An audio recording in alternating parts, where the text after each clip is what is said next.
আসলে পৰিয়াল বুলিবলে গৰিমা বৌ বুলিয়ে নহয়, পৰিয়াল গোটেই অসমবাসী, আমি সকলো পৰিয়াল। আৰু আজি যদি মোক আপুনি সোধে আপুনি এফআইআৰ কেইবাৰ দিলে, মই যদি সুযোগ পাওঁ 1000 বাৰ দিম, কাৰণ এজন জুবিন গাৰ্গৰ কথা আহি পৰিছে।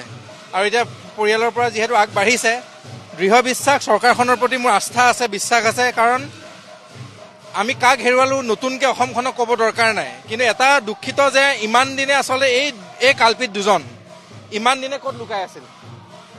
আৰু অসমখনত ইমানো শক্তি নোহোৱা নহয় যে এদিনত তেওঁলোকক উঠাব নোৱাৰে।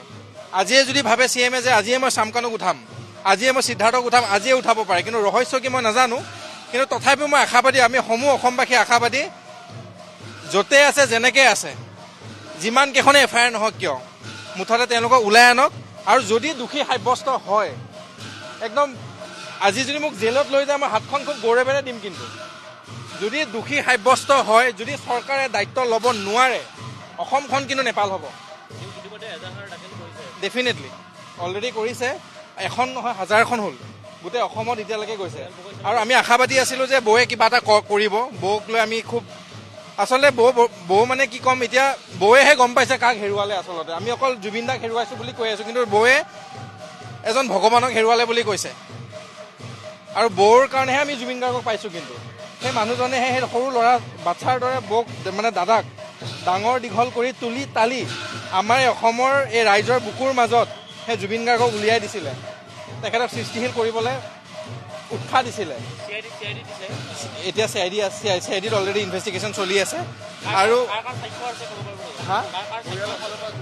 মই বাৰে বাৰে কৈ আছোঁ, পৰিয়াল বুলিবলৈ গোটেই অসমখন পৰিয়াল। আজি মই এনেকৈ ক'ব নোৱাৰোঁ যে বৌৰ ভায়েকে দিছে বা জুবিনদাৰ খুৰাকৰ ল'ৰাজনে দিছে।